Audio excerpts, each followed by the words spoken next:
Hello, everyone. I am thrilled to be here today. My name is Nancy Michelle, and I help leaders and corporations deal with drama within the workplace and transform difficult people into positive, motivated, and productive teammates.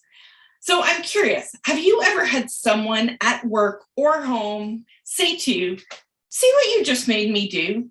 Or maybe, "How did you get me into this?" These are examples of games that people play when we don't take ownership of our own decisions, of our own power, and of our ability to think that we're being helpful. So there's something known as the drama triangle, and it was developed by a psychologist named Karpman. And he determined that there are three positions in this drama triangle.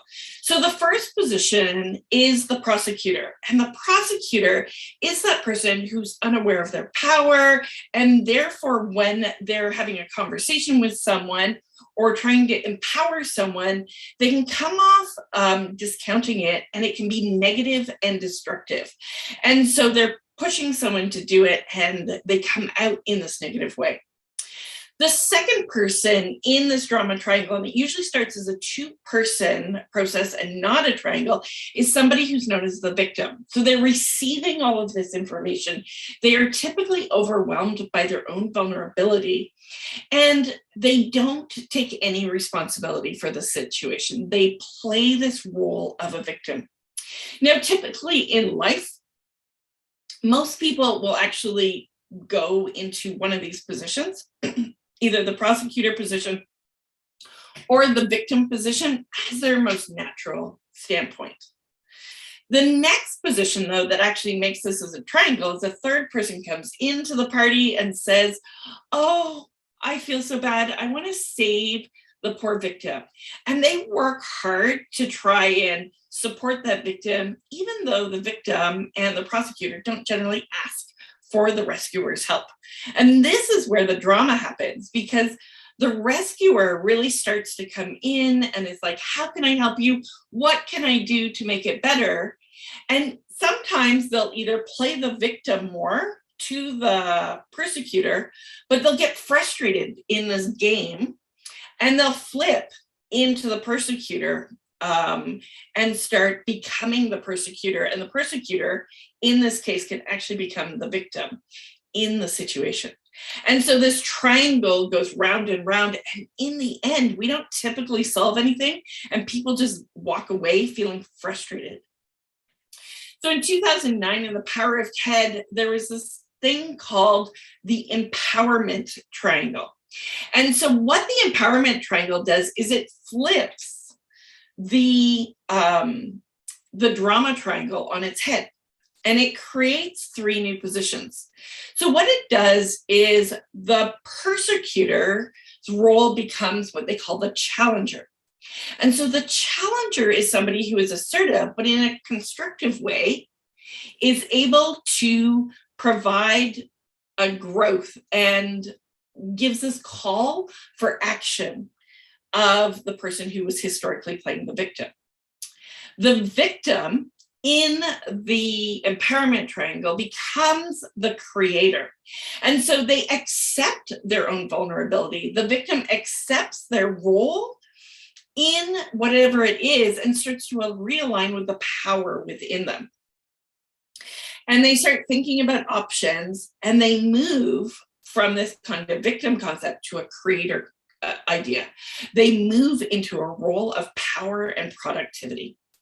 And then the final person in this new triangle is somebody who's known as the coach. And the coach replaces the rescuer and comes in asking questions and uses a questioning coaching technique, such as "How can I help you?" and is aware of how the modes of communication happen so that they can support and amplify the conversation between the challenger and the creator. So if you are a leader, or if you are in home and you see these like drama situations taking place, you want to step back and start to go, how can I move from this drama triangle and flip it upside down, if I try and do it this way, into the empowerment triangle, and really help alleviate and lift the crater and the solution that is going on.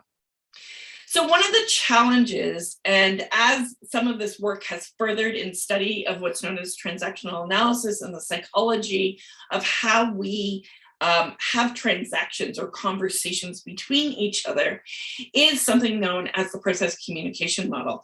And what is great about the process communication model and how it can help in this process is we learn to start to adapt our communication to the style of the person. So if you're like me, somebody who would more naturally fall into a persecutor's role, my job, if I want to help somebody lift them up, is think about what is their mode of communication, what is their channel of communication, and start to speak to them in that perspective. This helps people who take on the victim role typically start to be invited out of the opportunity. Now, the person who's in the victim role also needs to take 100% responsibility.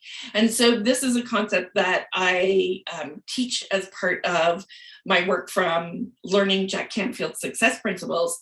And that is the event plus the response equals the outcome. So as the person in the victim role, when you start to take 100% responsibility and move into that creator, you can start to think of opportunities. You can start to think of what is the best in you to be able to perform and solve the problem. And then as the coach, if you are knowledgeable of communication channels, of transactional analysis, you can start to pay attention to how both parties speak, because there is probably a difference in perception or a difference in channel of communication. And by doing that, you can really support both members of these teams to be able to communicate better and move into the success that we want. As I said earlier, my name is Nancy Michelli. I am a coach that helps people improve their communication so that they can reduce drama in the workplace.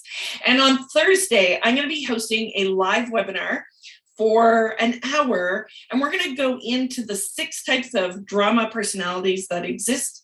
We're going to talk about how you can move out of that drama so that you can be more successful in your career and in your family and any other relationship that you may have. Wishing you a great Tuesday, and we'll talk to you on Thursday. Cheers.